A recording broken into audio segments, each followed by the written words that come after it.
Just change one or two slides and then we'll. No, no, maybe after 2 3 minutes. Once you start, then you maybe. Yeah, yeah. After starting, not now recording. Madam, just change one or two slides. Okay. Yeah. Yeah, you can see. Yeah, yeah. Wonderful. Good to go.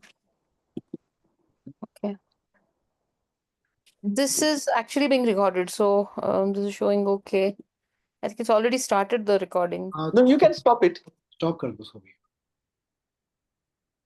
Stop pause. And Swati, it will ask you where you want to like save this recording.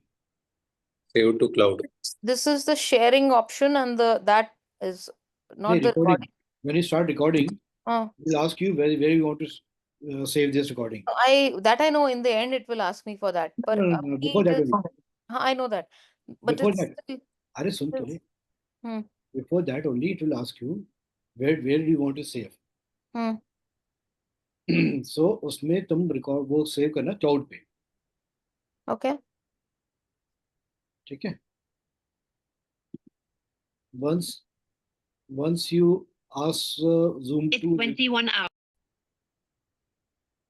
We also have with us Dr. Prakash Deshmukh. Dr. Prakash has been instrumental in basically formulating this entire FIPM program, in conducting these program. I can say that for years to come now, without Prakash, we cannot expect anything that you can move. He is such an integral part of this FIPM. Thank you. He has been doing a wonderful job in coordinating with all the faculties and creating this kind of academic program. Thank you, Thank you. Prakash. Thank you so much. Yeah, thank you. Prakash seat will candidature will never change. Prakash and Kashinath ke jodi best hai. Okay, so thanks for that introduction, and thanks for giving me the opportunity to raise this awareness regarding radio frequency. So I'm glad to discuss with you all today in this very pertinent and very important topic, as Dr. Pankaj already said enough, that without radio frequency we cannot think about anything today regards to pain.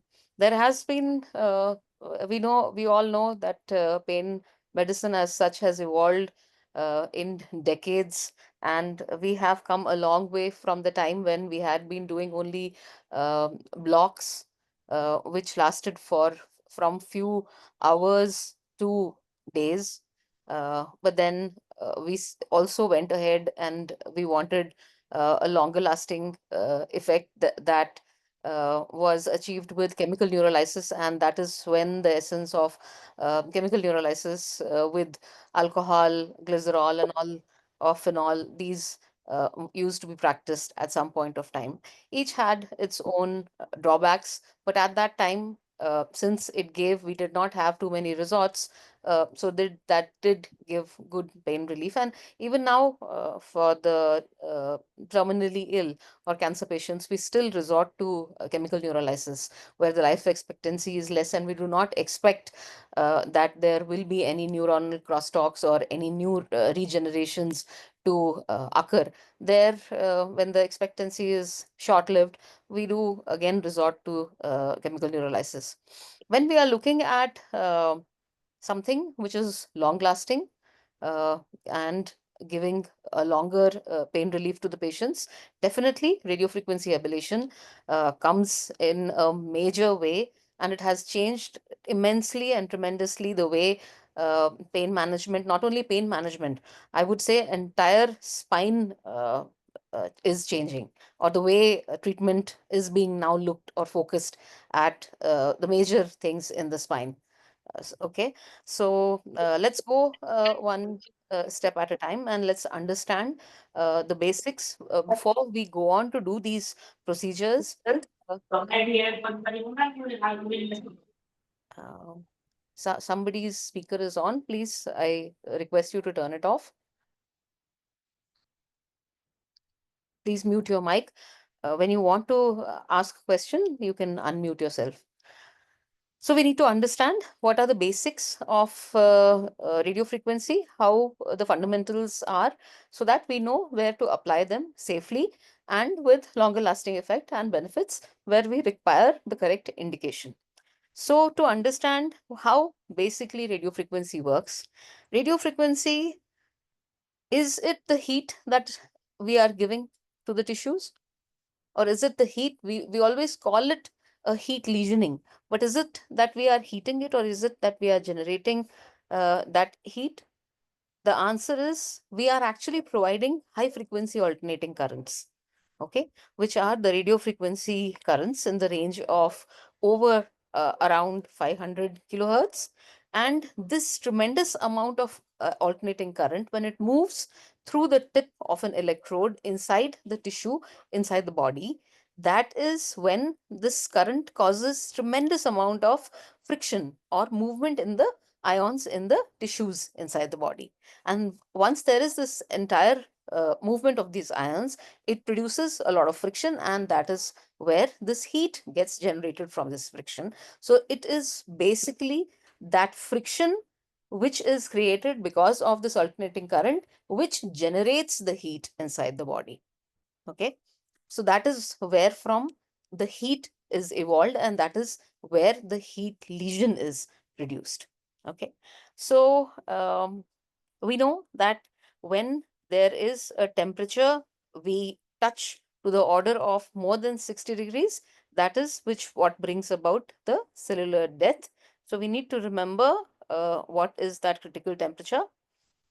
So basically what I again emphasize, it is not the probe which emits the heat directly, but it's the cells which generate that heat tremendously inside because of the movement of the ions inside.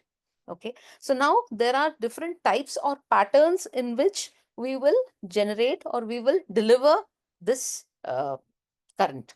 Okay, so when we deliver this current, it goes in a waveform.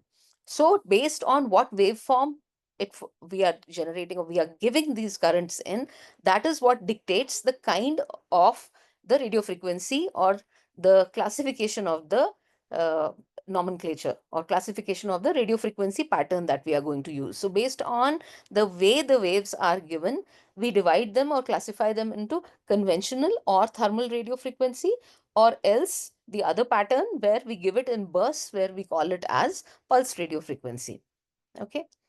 So in the thermal radio frequency, the tissue temperature exceeds that of 42 degrees centigrade, and it goes much beyond that. In a continuous or conventional radio frequency waveform, usually we maintain the tissue temperature between 70 to 90 degrees. Why we do that, we'll go on and understand in the further slides. The clinical objective of maintaining a high temperature between this order is, of course, nervous tissue destruction.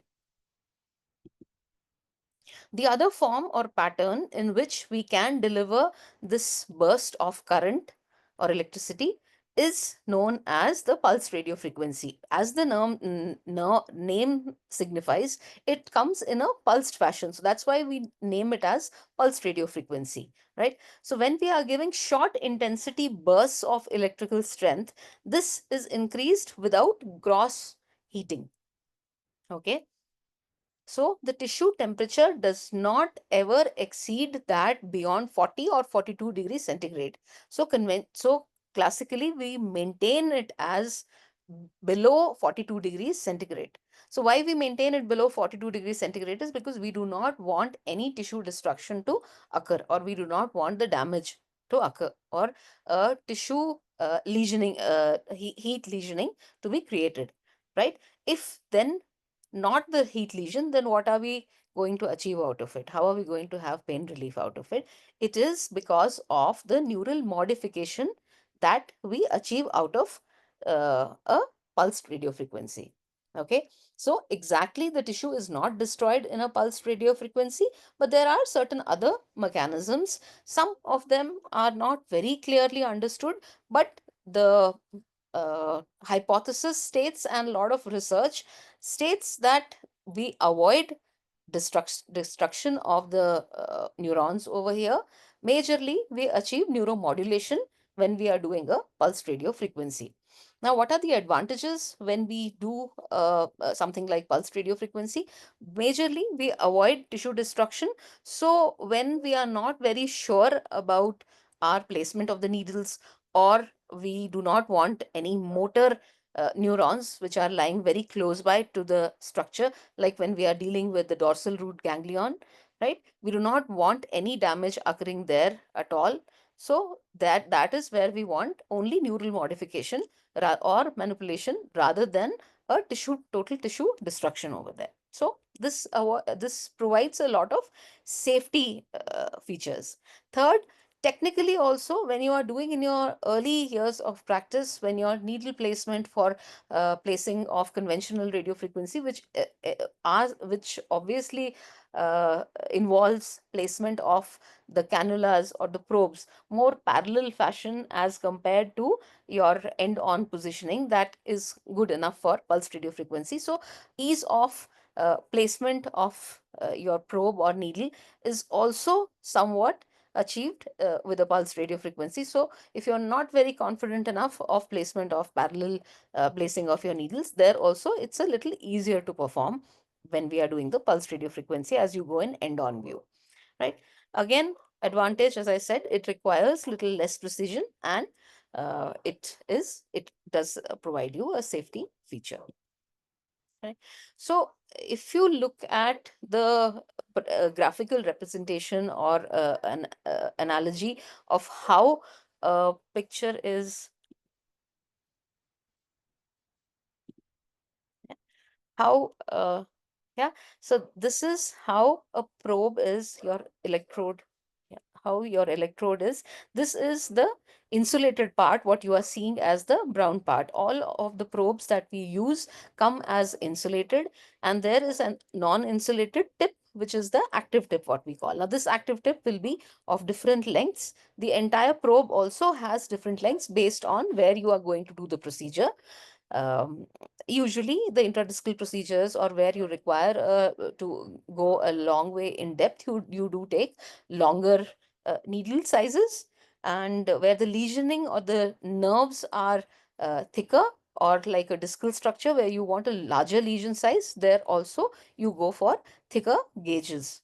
Okay, so that's about the gauge size and the thickness that you are going to be choosing. So when you are looking at conventional versus pulse radio frequency, classically, what is most important for you to remember is in a conventional radio frequency, or in a continuous radio frequency, also what we call it as, there is a heat lesion which is created somewhere around the shaft of the probe.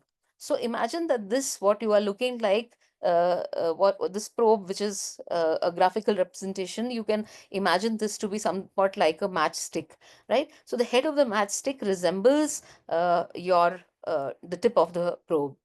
So ideally, the entire uh, lesioning will be created all around, because all around this you have the ionic movement, and the lesion size is created all along the shaft of the needle, a little bit ahead of the point, as well as little backwards also. So this is how the lesioning is created in a conventional radio frequency, right? So it entails you, therefore, to place your probe in such a way that maximum area of the nerve comes in contact with your probe, or the tip of the probe, right? As much as the probe area will come in contact with the with your nerve, that much of the nerve, or the part of the nerve, is going to get the lesion, or it's going to get the tissue destruction or the heat lesion, right? Thereby larger size lesion, and giving more of the pain relief. Unlike that, what happens in a pulsed radio frequency? In a pulsed radio frequency, the electric field is always delivered right in front of the, or at the tip of the electrode probe. Okay, so with the result, most of the lesioning occurs in front or ahead of the probe, right? So this will be, your lesion size will be ahead of your final placement of the needle tip. Okay, so always remember, when you are doing a conventional radio frequency, your lesion size is all along the probe. So where your final placement of the needle is, you have to be sure that the lesion size is just all around that.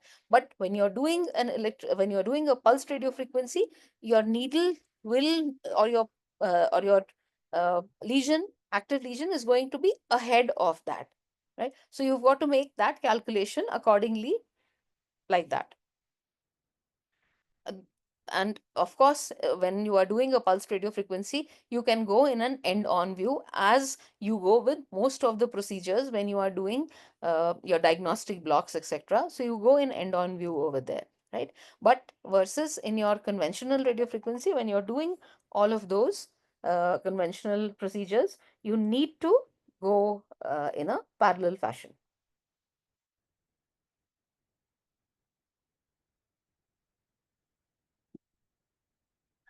So those were the two main categories of the way the electrical current is being delivered. There is also another system of radio frequency which is called as the cooled radio frequency system. Now, what is cooled radio frequency? This allows the physician to deliver currents and deliver eventually a very huge voluminous size of the lesion creation. Now, how that happens is that these cooled radio frequency system, RF cooling systems or electrodes, they have internally cooled cables or internally cooled probes in such a way that there is a cooling mechanism or water that keeps on flushing throughout in these channels. So these are like the flasks that you can see, that you can imagine. They are somewhat analogous to that. So the empty space inside the flask, which has the air in it, you can imagine that these probes are similar to that, and in that empty spaces is circulated tremendous amount of some amount of volume of fluid, which keeps on circulating throughout the probe. Now, the idea of circulating this probe is this water channel is that it will keep on taking away the heat that gets dissipated or that is transmitted to the tip of the probe, with the result, because of this cooling, constant cooling mechanism, you are able to deliver a higher or a larger, over a larger period of time, you're able to deliver a sustained temperature, and thereby the size of the lesioning keeps on increasing. So, which is why with cooled radio frequency systems, you get the lesioning of the volume of increases by a factor of 8. So where is the indication, or where is the classical requirement where you need or where you can use cooled radio frequency systems is in the larger joints, where larger uh, nerves would be, or thicker nerves would be presented to you. So, like for example, radio frequency or RF of the hip joint. Similarly, around your knee joint, there are lots of, when you're doing the genicular nerve ablations, there are also again a huge lot of nerves surrounding over there. So there also you would want to create larger size to do a good lesioning. Again, shoulder, that is also an area where you have large area to dissipate the lesion. So again, and then lastly, you have the disc, right? So in intradiscally also we do a procedure known as bicoplasty, where we can do this gives a repair in terms of both. It can be used as a procedure for disc repair, where if there is an annular tear, it can seal that tear, as well as at the same time it can also cause ablation of the nerves which generate as a result of the procedure which involves during the interdiscal disease. So there is the neogeneration of these nerves. So it burns those nerves as well, or it silences those nerves as well. So it can be used as a procedure over there as well. So basically, wherever you need to create larger voluminous or humongous sizes, there you would go with cooled radio frequency system. There's also few other probes which have been brought into now clinical use. Like for example, Stryker has come up with the company which has come up with, they are into a lot of manufacturing into spine as well as endoscopy and so many other equipments. So they are also into the manufacture of the probes and radio frequency machines. So Venom is a probe which has a prong shaped probe. It's normally closed, and once you place the probe inside and you've confirmed with the positioning and all, you only have to turn the probe in a position and it opens up the prong in the front. So thereby it creates again a bipolar, or it creates two sort of in only one shaft, it gives you two edged prong shaped probe. With the result, the current will flow between these two, and that is how your size of the lesioning will keep on increasing. Okay, so this is also another mechanism by which you can get a larger lesion size. So these are few comparisons which have been drawn, and it's been shown that the average volume of lesion sizes with standard cannulas versus the Venom. I have also used Venom in my clinical practice, and I have taken some few pictures also. I will show you in the forthcoming slides. Yeah, so this is one of the pictures I have taken. This is a chicken breast which we had used. This is the lesion with a standard probe. You can see the size of the lesioning, and this is the lesion that was created with a. This is the lesion which has been created with a Venom probe, right? And this is how the probe looked like, right? So that's the amount of difference that it creates. Yeah. So basically, it's just a little bit of anatomic classification, or we can recapitulate. Like, you know that any nerve, a peripheral nerve that is composed of, we know the structures that it is composed of. It's the myelin, the axon, the endoneurium, the fascicles inside, the perineurium, and the epineurium, right?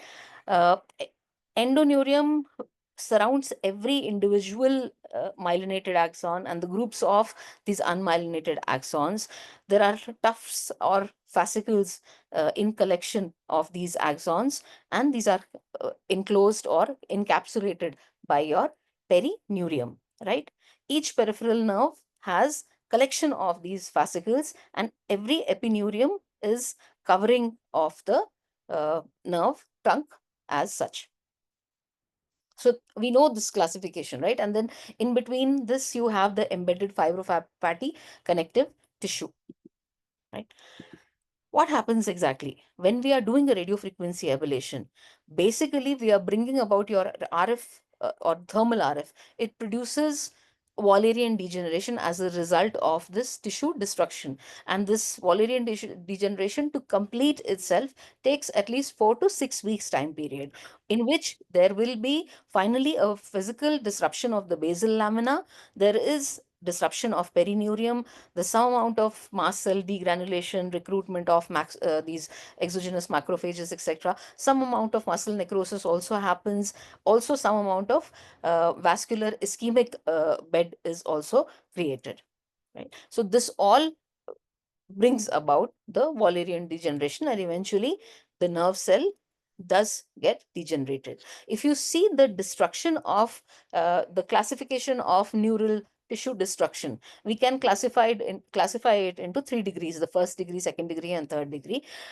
When we call it as the first degree, right, that is a short-lived paralysis, when what we call it as neuropraxia, and this is followed by immediate recovery without any evidence of any true regeneration though. But this is quite short-lived, and it takes over or gets back to the normal very fast. Here, and the axons are anatomically very much intact, but there is just some amount of non-functional state which ensues for a short period of time and then regains back, right?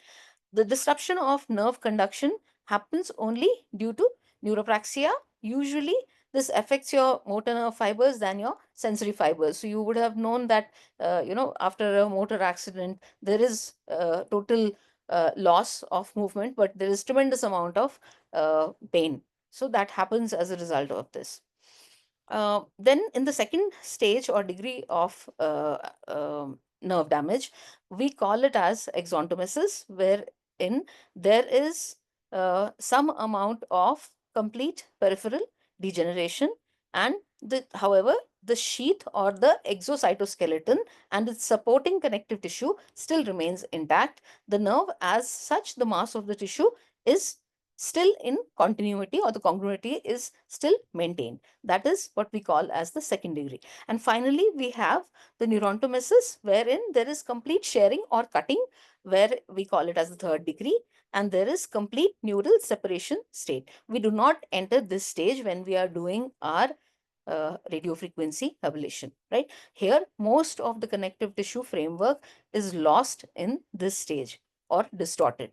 This is when a complete transaction or a cut with a scissor or a knife would happen. That is what we call as the permanent destruction of the nerve. We do not achieve. When we are going for our radio frequency ablation, we are somewhere between the second and the third stage of exontomesis, where regeneration is totally possible and the exocytoskeleton is still maintained.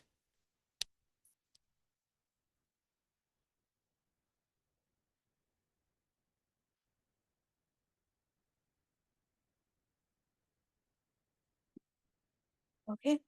Now there is a bit about radio frequency ablation. A lot of times I get asked this question, why do we go if we are looking for something like a permanent destruction, or if you're looking at permanency of treatment, then why should we go into, why should we leave it in a state of reversibility? Why not completely destroy the nervous tissue, right? Why should we allow it to regenerate and then thereby again do a procedure or cause for repetition, right, rather than a permanent neural destruction? Keeping the procedure reversible prevents the permanent problems like irreversible numbness, neuroma formation, increased or worsening pain, which is also the neuropathic pain because of the neuroplasticity that develops, weakness or loss of motor function if a motor nerve is affected. So basically, because we want to keep definitely the safety factor intact, that is why we keep it in a stage where a possibility of reversibility is there.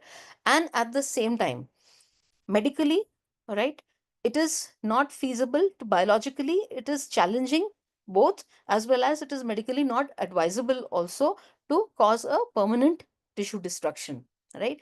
Our aim of doing any procedure or any radio frequency is only to ablate that part of the sensation of pain that gets carried, right? We always are trying to regenerate the body.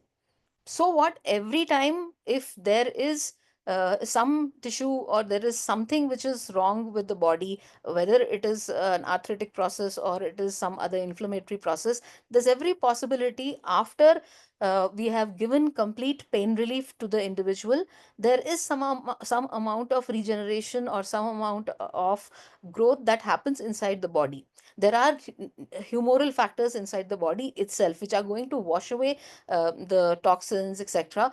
And again, the body can go into a phase wherein naturally the body is going to heal. So we only need that part of pain relief so that your rehab is absolutely possible. A body is able to function its best so that again you are able to perform all the rehab or exercise, bring in about a circulation, and so that you give it a chance, the body, to heal on its own, right? All of that is only possible when you give it a pain relief. So you give a long lasting pain relief for a year or and a half or so. During this time, we expect that there is going to be the patient is going to take certain measures, that he is going to do the exercises, rehab and all, and this is going to gain functionality. So which is why we do not completely want to destroy this, or we do not want to create a permanency of radio frequency? So this is a question which has been posed to me multiple times. So I thought that this is important. Most of us keep thinking about this. Yeah. So permanent destruction versus temporary or reversible lesioning has its own advantages. So these the risk factors are quite high with permanent destruction, and as well as the relief that comes has lesser risks with temporary lesions. So these are all the reasons for which we try to avoid a permanent destruction. So conventional radiofrequency causes basically a coagulative necrosis at the targeted lesions by way of this Wallerian degeneration, as I already explained in the previous slides. Pulse radio frequency, as I said, there's basically neuromodulation that happens over here. And as a result of all these factors or all these mechanisms, which are the endoneurial edema caused by alterations in the function of blood nerve barrier, fibroblast activation, collagen deposition, there is some amount of structural changes in gene expression and cytokine upregulation. So because of all these factors, pulse radio frequency causes neuromodulation. There is only a change in the way the pain is being perceived or carried to the brain, right? There is one step also, something which we are hearing a lot nowadays, which is called as the high voltage pulsed radio frequency, which involves setting up of delivering electrical pulses to a targeted nerve at a higher voltage. Now this higher voltage is around the order of 65 volts to 100 volts, versus in a standard pulse radio frequency we use a 45 volt standard voltage, right?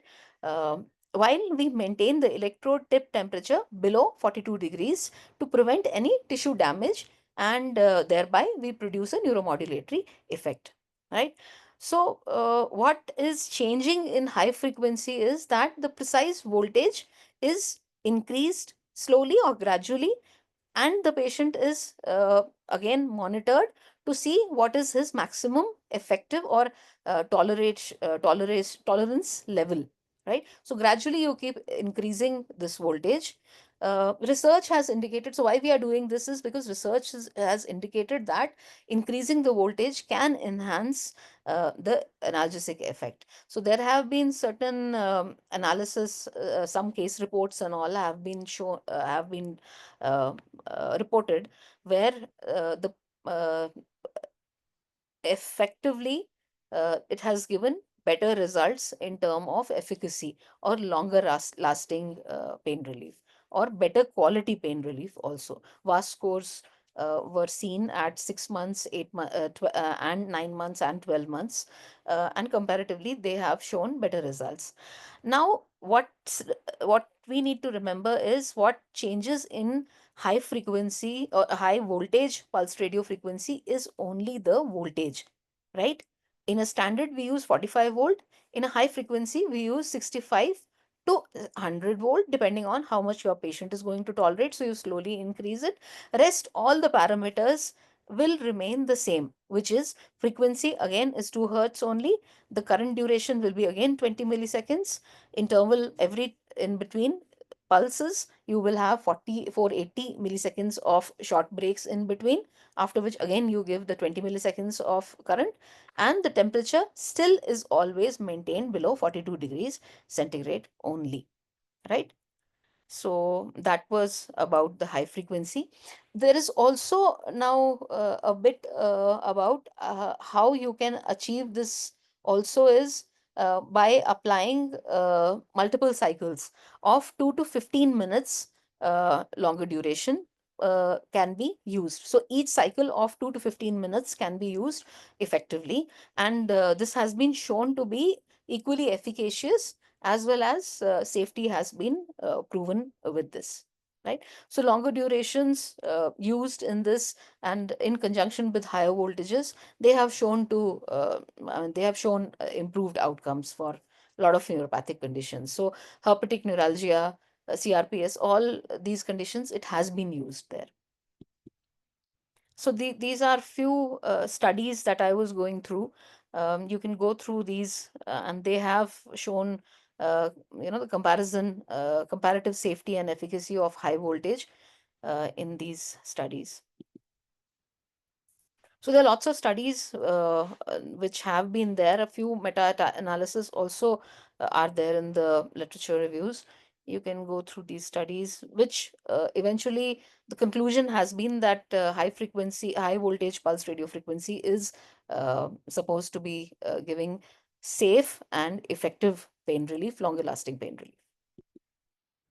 So specific mechanisms of action, though are being still researched, but current theories say that there could be these um, uh, factors, or the what could be bringing about this good results or the good pain relief could be because of high alternating current signals, which are the intense electrical field which is being served to the nerve cell functions.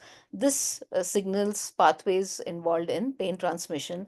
Again, some anti-inflammatory effect has been postulated because of the reduction in inflammatory cytokines like tumor necrosis factor alpha and interleukin 6. So this is also from research, or the microscopic studies have shown this also has been there. Increased endogenous opioids also are a part of this mechanism, as well as the long-term synaptic depression is also postulated uh, in the C nerve fiber synapses, which also effectively reduces the transmission of pain signals to the brain. This all has been under electron microscopic studies only, and I think it would be under the purview of a lot of research still. So that is all about what is latest in pulsed radio frequency. Um, in the peripheral nerves, a lot has been going on about the pulsed radio frequency. There are lots of studies I can just share in the group. I'll put some of those studies as well. So that was a bit about the mechanisms or the types of radio frequencies that we have. Coming to electrode business. When we come to electrodes, you have two types of electrodes. You have a monopolar radio frequency electrode, and then you have the bipolar radio frequency electrode. Monopolar is basically when the current passes between the needle electrode and a grounding pad. So there is only one needle inside, and the lesioning keeps on creating surrounding that, right? And the entire field gets completed as a result of the grounding pad which is being placed on the body, right? So thereby the circuit is completed in its way. So that is about a monopolar. Bipolar is when you place two electrodes inside, your entire uh, uh, circuitry happens, or the your entire lesioning or the entire uh, currents will keep on circulating between the two poles or the two electrodes. That is why we call them as bipolar. Okay. So the current passes between the two needle electrode tips. The current density will be higher or high at both the locations versus what it is in the monopolar, right? In a monopolar, your density is much more around the tip versus around the grounding pad, because the density is very less, which is why you do not have a burn, or else you would have had a burn. If it would be the same, you would have had a burn on the skin, but that doesn't happen because the density is very of these uh, uh, of the electrical currents is very less over here as compared to what it is at the tip. So which is why you create a heat lesion surrounding the tip. That is what happens. But versus in a bipolar, you have the current flowing both between the tips at the same intensity. Okay. So that's why the current density remains the same. Now, bipolar lesioning is dependent on few parameters, which are your tip temperature, your lesion time, your tip length, the diameter, and spacing. Okay. So tip temperature, the higher your tip temperature is going to be, the size of the lesioning will be directly proportional to that. So as you keep on increasing the temperature, the size of the lesion also keeps on increasing, but to a certain temperature beyond which this will not happen. Okay, so there is a capping over there. Lesion time, again, Up to a certain period of time, this keeps on increasing from 2 to 3 minutes at the max. It will keep on increasing in a conventional radio frequency, beyond which, no matter how much ever time you apply or you give, it will not go on creating a lesion beyond that. I will explain you why. The tip diameter, usually when you have a bigger diameter or gauge, the bigger the size of the needle or the probe, the bigger will be the size of the lesion that you create. When you create a space between, or when you place your two electrodes, the spacing in between is important. At a distance of about 2 to 3 millimeters from each other, they are approximately so close enough that the current or the electrical field is still maintained. You should not have them so close by, like 1 millimeter, that you do not achieve anything. The idea of placing two electrodes is that you get a bigger size, right? So you put them adequate at an adequate or optimum distance, so that the current is also, the field is also enabled. At the same time, they are at a distance from each other such that you get the entire lesioning size, which is effectively bigger than each put alone. Okay. So this is how the current, this is like a, this is a probe. And when you start switching it on, this is how the current starts generating, and the ionic movement starts all around the shaft of the probe. Okay. And surrounding, likewise surrounding, you will have a lesion size. So this is a typical lesion size surrounding the probe. So the temperature is maximum at the tip. As the distance from the tip keeps on increasing further away, the tissue temperature keeps on dropping, and beyond a distance, there will not be any heat at all. There will not be any lesioning that can happen. That is how the lesion happens.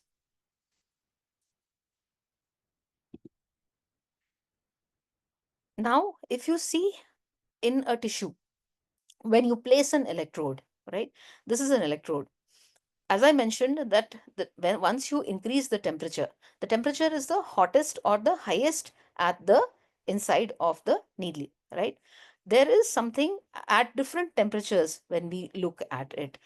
Beyond 40 degrees is when we call it as the zone of irreversibility, or the zone of tissue destruction, or the heat lesioning that we call it as. So beyond a temperature of 40-42 degrees, it starts having protein degeneration. As you increase the temperature, there is coagulation, and beyond 100 degrees, there is vaporization, or something what we call as carbonization at more than 200. This is what we call as charring. Imagine a chicken piece. When you heat it over um, a piece of coal or something, right? There is, initially it starts cooking up. It becomes soft and tender. After a period of time, when you leave it on the heat or flame, there starts appearing the soot, and the carbonization happens. The blackishness tarring happens. That is what is called as charring. That is exactly when the tissue keeps on being heated, there is charring of the tissue. The same thing happens inside the body as well. Less than 40 degrees is the zone where we call it as zone of total reversibility, and there is no heat lesioning that is created. It is only neuromodulation that happens. Okay. So when we place, this is again the electrode. When we are placing the electrode, it right in front, when we are doing pulsed radio frequency, the temperature is always maintained at this temperature, which is less than 40 degrees, right? As we go close and we follow the conventional radio frequency, the shaft around this, the electrical field is created here, and the temperature starts increasing. If we maintain it below, if we maintain it between the zone of 50 or 55 to 80 degrees, that is what we bring about the coagulative necrosis, and that is what causes the Wallerian degeneration, and that is what the essence of radiofrequency ablation happens. Now, beyond that, if you keep on increasing, so this takes about 1 to 2 minutes time period to occur. Okay, when you start increasing the temperature, it starts increasing from 0 degrees, it goes up to 40 degrees, 50 degrees, and then it starts increasing, and it maintains at at a temperature of about 50. Then it goes up to all the way up to 90 and 100. If you keep on increasing it beyond, is it going to be of any beneficial value? Are you going to have a bigger size? No, you will not have, because carbonization will bring in. Okay, so which is why even beyond a certain temperature, if you keep on applying heat, if you even beyond a certain time period, if you keep on applying heat, nothing is going to happen. Your lesion size is not going to increase. Your lesion size is still going to remain there, only because of this carbonization. Once the charring happens, carbonization happens, there is a dead zone. That charring does not allow your heat to get dissipated to the surrounding tissue or structure. Okay, for your temperature or for your lesioning to keep on being of bigger size, it needs to keep on expanding. The heat needs to keep on going outside. It needs to keep on going to the tissue, right? So if you are only maintaining your temperature between 50 to 80 degrees, that is only when you will not have charring, and that is only when your size of the lesion will keep on increasing. Now is the essence of bringing in a cooled radio frequency. What happens in a conventional radio frequency is, if you keep on increasing the temperature, the carbonization, the vaporization first, and then the carbonization will happen, which will create a zone of uh, resistance, and thereby the lesion size will not increase. But if you are able to sustain this temperature, right, and this temperature can be sustained only by passing in those cool cables or cool waters, which takes away continuously the excess amount of heat. So with the result, you are taking away the excess amount of heat, and the carbonization does not happen, right? Since carbonization does not happen, more and more heat gets dissipated to the surrounding tissues. It keeps on being dissipated to the nearby surrounding tissue, and you get a larger size. And this is how what we achieve a bigger size or a greater size in a cooled radio frequency system. So this is nothing but just what I told you already. This is a graphical representation. Beyond a certain, you start with increasing your temperature, and then over a period of time, you see in seconds, it takes a little bit of time for it to reach to an equilibrium state. Beyond this, your lesioning actually starts. So initially it takes about 40, 50 seconds for the lesioning time process to start in. Beyond that, for another 1 minute's time period or 1.5 minute time period is what will complete your size of the lesioning. So when we talk about your radio frequency setup or your machine, you have a basic unit which consists of a radio frequency lesion generator. So this has a voltage generator and a stimulator. You have an active electrode, which is your needles, the lesion maker. It has different lengths. It comes from 50 to 150 millimeter length, 5 to 15 millimeter uninsulated tip, which is the active tip that is placed at the target tissue, and it comes at different thicknesses from as small as 22 gauge to as large as 16 gauge. And then you have the grounding pad, which we call as the passive electrode. Right. These are the different types of cannulas which you can see, the small ones and the longer ones. They come in different connotations, like they are flat as well as straight ones. Some of them are needle tip ones, some of them have bevels in them, some of them are flat, and there are also curved ones. So all these types, different types are available. So your RF cannula typically is hollow needle from the 16 to 22 gauge, and it has a fully insulated material except at the tip, right? And there's a hollow inside. That hollow, you can there is a stillet to make the cannula solid. You can also inject your steroid, saline, local anesthetic through that. There's also the thermocouple, which is the most important, that reads your temperature, senses the temperature, and that is how you will deliver the currents to the tissue, right? So the cannula needs to be within 3 millimeters of the nerve to create a lesion when you are stimulating at zero point 0.6 volts, and this indicates that you are approximately 6 millimeters in approximation to the nerve. The further you are from the nerve, you may require higher voltage than zero point 0.6, so you may need to go to 0.8 and 1, etc. And likewise, if you are very close to the nerve, like 1 or 2 millimeters, you may be able to stimulate it at less than 0.6 volt itself. Right? So this is how your thermocouple electrode looks like. This all I have already. So there are different parameters which you can select or which you can see on your machine, which is your impedance, voltage, current, power, temperature. All of these can be set, and you will be able to have a look at all of them. Impedance is nothing but the resistance to the flow of current, which happens to be very important when you are doing these procedures. This impedance monitor usually has a guide to you. If your impedance you see is very high, you probably are touching a bone. If it is of the order of 6 to 700 or a little less than that, somewhere you may be in the annulus.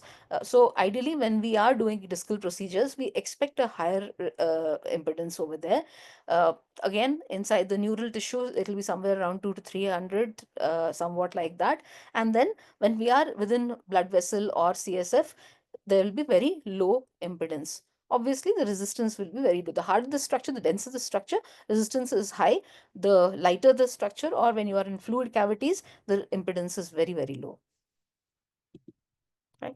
Now, there could be in machine, you could have a few problems when you can encounter very high, erroneously very high impedance or very low impedance, which could be as a result, you could have high impedance as a result of an open circuit electrode or grounding pad, which is not properly adherent to the patient, or there could be cable disconnection. So don't get worried. If you see a high impedance, make sure that all of this is corrected.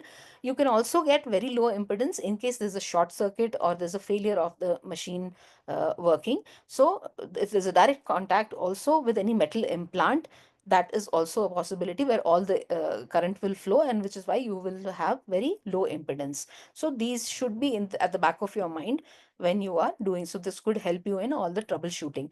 Electrical stimulation, when you are doing any of the procedures, you make sure you are near your area of what you want to ablate, right? So you do a sensory stimulation as well as a motor stimulation. Sensory stimulation, we want to make sure that we are close to the sensory nerves, what we want to ablate. Eventually, we want to ablate the sensory sensations, the pain signals from that, right? So you make sure that you do a sensory stimulation at 50 hertz, and you should be able to get a stimulation which usually patient will perceive as a paresthesia, right? Or maybe a pains also, right? Once you make sure that that is present there, you also check negatively that there should not be any motor stimulation, right? So once you confirm a safe distance, which means there's a negative motor stimulation, barring aside few procedures like you're doing your facet, etc., there you will have the movement, which anyways you subserve. It in your like when you're doing the RF for your lumbar procedures or cervical medial branch, there you do these are small multificus muscle which get stimulated, and since they are very small muscles over there, they are not going to result into any major motor loss or any dysfunction.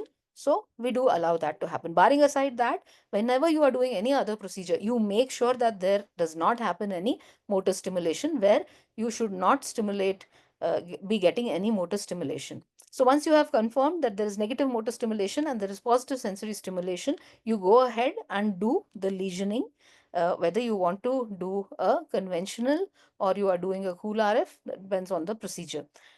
Pulse radio frequency, as I said, only is neural modification. There is no destruction there.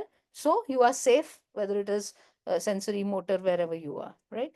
Tip temperature, as I said, within a few seconds, the tip registers the maximum tissue temperature, and as whatever you will set it at, it will keep on increasing and it will deliver the same to the surrounding tissues. So the factors which affect the lesion size, we have already discussed that. The thickness, as you use the thick width or gauge of the needles, you will get thicker sizes or the bigger size voluminous lesions. So tip length, as it increases, that as you increase the tip length from 5 to 10 to 15 millimeters, you will again automatically get a larger lesion size. So these are directly proportional. Again, as I said, diameter and gauge is also directly proportional. Temperature, as you keep on increasing the temperature, as I said, in a conventional radio frequency, as you increase from 60 to 90, beyond certain or beyond 2 minutes, you will not see much of an appreciable volume. Okay. It is only between the first initial 2 minutes that you will see that the lesion size increases. Beyond that 2 minutes, there will not be more than 20 or 30% size increase. Okay. So this is what I am telling. Then again, as I said, bipolar, when you place two electrodes simultaneously at a distance, closer distance from each other, you can create barbell shaped, larger size lesions. So this is a single lesion which is created when you, versus when you put two electrodes, you create a larger lesion size.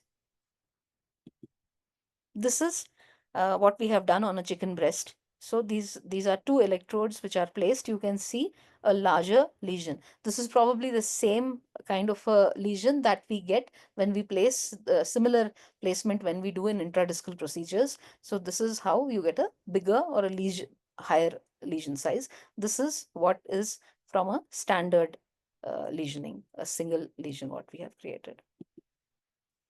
So likewise, you can do these bipolar procedures or these bipolar technique you can use in different settings, like lumbosympathetic ganglion, where there are collection of ganglia and you need to create a larger size. You can place needles parallelly to each other at a little distance, about 3 to 4 mm from each other, and thereby create a larger lesion. This is again another example of a third occipital nerve lesion where you have multiple areas over here. So you need to cover the entire thing. So there also you create a bipolar lesion which will entirely cover this entire area. Yeah. Ganglion impar, again, the Walther's ganglion, which is a confluence of your sympathetic chain. At the end of the chain, you have the ganglion impar. You can also do a bipolar here also, thereby creating a larger size.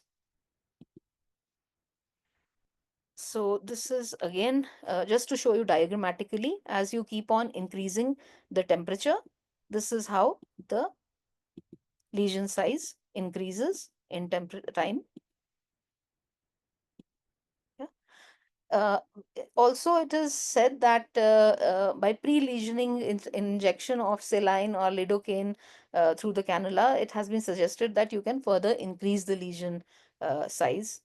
Um, that's it. So the complications, if we come to possibilities of neuritis, inflammation of the nerve is definitely there, which we can always, whenever we do any of these radiofrequency procedures, before we take out the entire needle, once you have taken out the cannula from inside, make sure that you do give some amount of steroid in the form of either dexamethasone or methylprednisone, wherever you are doing the procedure, uh, to avoid neuritis, development of this neuritis. Discitis, though very rare uh, inside the annulus, but still you have to be very cautious about this. There is rare possibility, but discitis can occur when you are doing intradiscal procedures. Uh, Neuropathic pain can develop as a result of plasticity that is developed.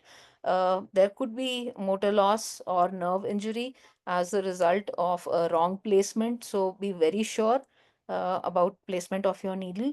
Bleeding, hematoma are anyways these complications which you expect with any of the needlings that we do on the spine or any other placement that we have. So these are all the complications. So we can use radio frequency in pain practice widely. It's being used nowadays for In the lumbar region, thoracic, cervical, and the medial branch block, we do it for all the time for facetal back pain. Pulse radio frequency of the dorsal root ganglion can be done. We also do this radio frequency ablation for sympathetic chain, where we, as I showed you, the ganglion, empire, etc., splanchnic nerve, etc. So there again, you do the RF. Then bigger joints like your SI joint, shoulder, knee, hip. These are all the other classical indications for your bigger joints and your cold radio frequency, right? And the disc, of course. So these are all the procedures where you will be using your radio frequency ablation. So in the nutshell, that's a bit about radio frequency and its basics and mechanisms.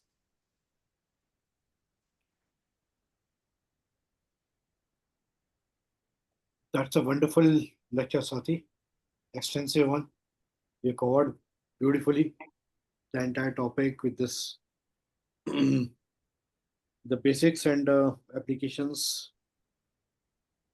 I think we can take some questions. Kashirat, Prakash, Yes, yes, definitely. take some questions if you guys, if you have any question. Actually, so elaboratively explained. Yeah, this was really good. You covered the entire topic wonderfully. Yes. Ma'am, I have a few questions. May I please ask? Yes. Ma'am, what is the ideal position of the ground pad?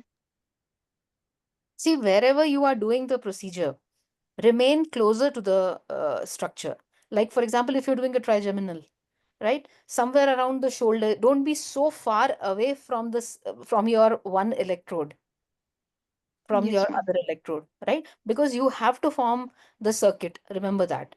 So if you're Yes, doing ma'am. somewhere, if you're doing a lumbar procedure, make sure that it is somewhere close by on the hip or the thigh.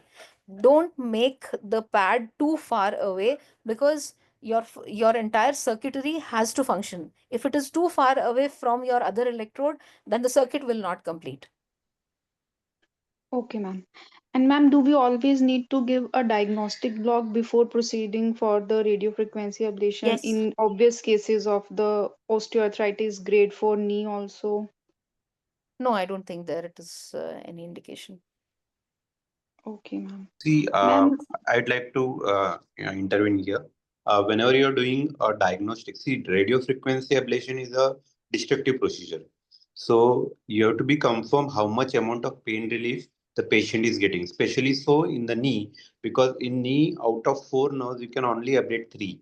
So getting the 75% of nerve ablation. So we want to test whether patient will get relief with that much amount of nerve ablation. So diagnostic is a must in knee. Okay. okay, sir. Ma'am, in cases of SI joint, it is like a big joint and we need to cover so many nerves in order to ablate. Is there any other way can we do any other thing so that the patient can get the pain relief also and the procedure won't be much cumbersome and troublesome to the patient also? Practically, I have not seen or I have not done SI joint radio frequency too much.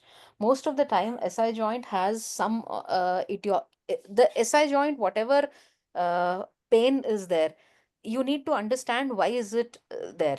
Okay, so work upon the pathology of the disease. So if you have, most of the time it is the inflammation over there. Unless and until there is complete destruction there, sclerosis and all that has set in, and there is nothing else left. So before that, I think if it is an inflammatory process, giving an intra-articular steroid works most of the times than less. Um, I think Dr. Pankaj would be the best person to take that. Yeah, absolutely. I also agree with you. So, SI joint is one of the joint which is like a very big joint, and you know that even if you do SI joint denervation, you are You only can't taking care you part. can't innervate the complete joint. You are taking Yes, care ma'am. part of the only the dorsal part, right? Not the ventral part. SI joint infiltration really it works very well. Before going for the SI joint denervation, I would always suggest you to go for the intra-articular first. Intra-articular gives very good relief to the patient. And also you have to see that SI joint instability is one of the condition where neither the SI joint infiltration nor SI joint degeneration, both of the things are not going to work. So the typical finding of these patients are these are the patients who will have pain while walking.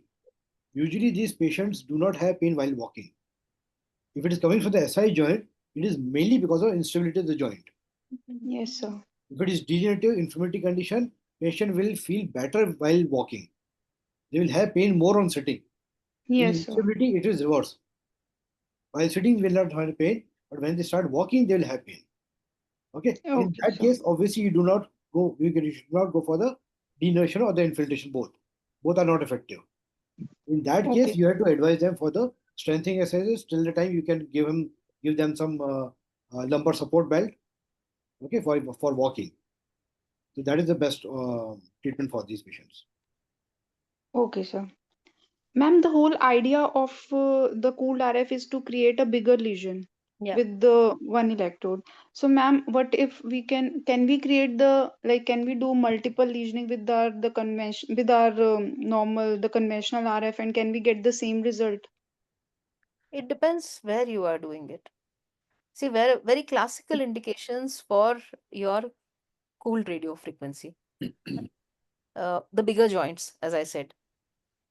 You can try there with, if you don't have the if you when you don't have cool radio frequency, you can try with bigger gauge probes, but your results will not be as good. Okay, ma'am. Or maybe what you So can do is you who can put would in two do with probes. bipolar? You can put two probes Okay. parallel to each other so that it becomes a bipolar. In that case, Okay. you can create a similar kind of Bigger lesion. size. Yeah. Ma'am, And there, sometimes when we check for the sensory yeah, stimulation.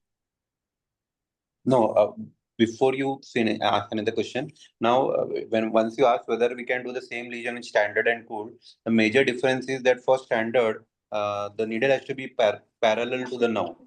So in some places, it's not always possible to maintain that thing. So that is the reason why we came up with cooled RF for especially for joints like knee and shoulder. So you understand the concept why it came into picture, then you will understand the applications for you. Okay, sir. What were you asking, something sensor? I was asking, ma'am, sometimes when we check for the sensory stimulation, we keep on increasing the voltage, but the patient doesn't say that he's feeling any different paresthesia kind of or the same kind of pain which he experienced. But once we start doing the lesioning, then the patient says, yes, the pain, this is painful. So, ma'am, are we like away from the nerve in that scenario? See, when you are doing a lesioning, you have already gone to the temperature. That pain is there because the temperature is high, Okay. right? But So it you has to come within 0.6 volt, as you mentioned. it may not come at exactly 0.6, but somewhere it may come. Okay, If it is ma'am. not coming at all, which means you're far away. Okay, ma'am. It's very mathematical. The closest you are to the nerve, when you are bang on the nerve, even 0.1 or with 0.2 only, you will get stimulation. Okay, ma'am. See, if it is beyond 0.6, the why we insist on getting a stimulation at 0.6, the reason is that if you have a stimulation within zero point 0.4 or zero point 0.6 volts, in that case, the lesioning is good of the nerve. Because beyond that point, because if beyond 3 mm, you may have a current, right? But that Yes, Patient sir. current will is say not. that he is feeling, that's what I said, pain is coming because of the heat. No, no. What I'm saying Yes. is, Swati, that you may still get a stimulation at zero point 0.6, zero point 0.8 volts, Yeah. but the lesioning will Lesioning not will be not be effective effective. because the current what is reaching there, it is not sufficient to generate a Create a lesion lesion. over there. Okay, and that is actually Okay. very dangerous also, right? Because Okay. if you half cook the nerve, there are more chances of neuritis. Neuritis. Okay, Yes, sir. so whenever you have to do lesion, do it proper listening. Don't even say that. At times I listen to these people that um, I don't want to be safe, so I don't want to go beyond 50 degree. That is not a good idea. Okay, if you have to do the listening, you have to do at 60 70 degree temperature. Okay, Okay. Okay, sir. and that is the same concept here. That's why we want to be closer to the nerve. So to be closer to the nerve, 0.4 to 0.6 is the maximum limit. If you are getting a stimulation beyond that, you'll have to adjust your net. Okay, sir. Yeah, and in standard, lot depends on the needle gauge, the amount of lesion it will create because the lesion is parallel to the nerve. So if it is a 18 gauge, so that much millimeter lesion it will create. So if your needle falls with, if your nerve falls within that range, it will have the lesion. Otherwise, it will not. It's a purely mathematical calculation, and plus your probe should be bang parallel to the nerve, which is not always feasible. So in lumbar, we have specific needle entry techniques for to reach parallel to the nerve, lumbar and cervical area where we have to go oblique in a specific way. But in joints, cooled RF is the way. So, Conventional mein margin is very less. Your yeah. margin of going away is very less. You have to be very precise because your lesion size itself is very small. So you have to be close to where you have to be. Then only the lesion will be effective. Otherwise, you will create a lesion somewhere far away. You won't get the pain relief. Okay, thank you, ma'am. Thank you, sir. Ma'am, I have a question. Ma'am, can you shed some light on sensory motor dissociation of the stimulation, and is there a significance? Like when we get a sensory stimulation at point 0.3 and get a motor stimulation at point 0.4, does that mean we are too close, or should we like withdraw the needle or something like that, ma'am? See, usually motor is double of what you get sensory at. So if you got sensory somewhere at point 0.5 or point 0.6 or something, motor will come somewhere around 1. It's very unlikely that you get it very close to each. You got a sensory also at point 0.4 and you get motor also somewhere at point 0.4. It's very unlikely. Okay, ma'am. Basically, we have to go beyond double the range of the sensory To get your motor to, stimulation. no, to get a motor stimulation also, and also to check if you're around some Adequately other, away. no, we are away from the other which is not our target. Hmm. Maybe you may be having some surrounding nerves, other nerves also. Okay, so you should be away from that nerve also. So that's why we want to go beyond 1 or 1.2 volts to check if you are stimulating some other nerve or not. Okay, so to Okay, rule out any other motor nerve in the vicinity, that is another reason why we do the motor stimulation. okay, sir.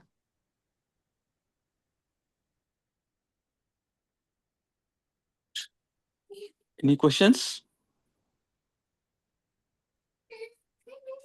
I think that, All are answered. yeah. Okay. So, There is one question in a chat box also. What mhm. is the best way to sterilize the radio frequency probe? ETO is the best way. Dr. Swati, sorry. Yeah, you can, I mean, the thermistor, we usually put it in the Sidex solution. Yes, thermocouple electrode, we should not go do the ETO because that will destroy the fibers. Oh, yeah. The thermocouple electrode. And if you're talking about the RF needles, they are disposable. Okay.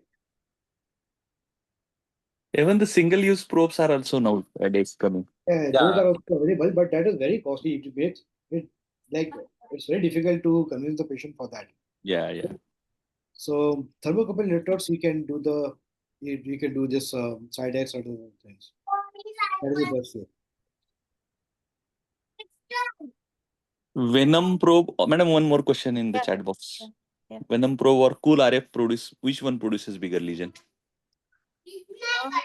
I haven't personally compared the two, but what I showed you was with Venom, and it gives a good, reasonably big size. Now it depends what probe you are using and where you are using. Like for example, intradiscal, there definitely you need a very huge size, right?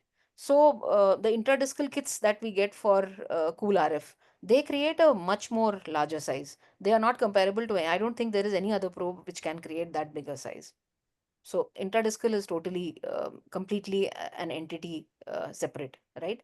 As far as the venom probe is concerned, I think going with the larger joints could be worthwhile trying, because I've seen myself, the size that you get with a venom probe is almost 3 times that of a standard size you get.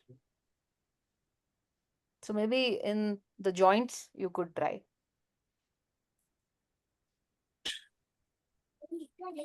Yes. So for those nerves, you can totally try, like for the knee, shoulder, hip, and all. Venom can be tried very well.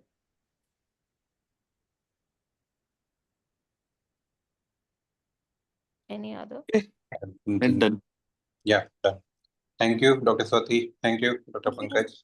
Thank you, Thank everybody. you, guys. Thank you so Okay. much. Thank Yeah. you. Thank you, sir. Thank you, madam. Thank you, sir. Okay, Please. there's one announcement, huh? There's one Uh, announcement. Yes, sir. I'm going to declare it very soon, but tentatively, not tentatively. I think Swati, we have booked it for 4th of January, right?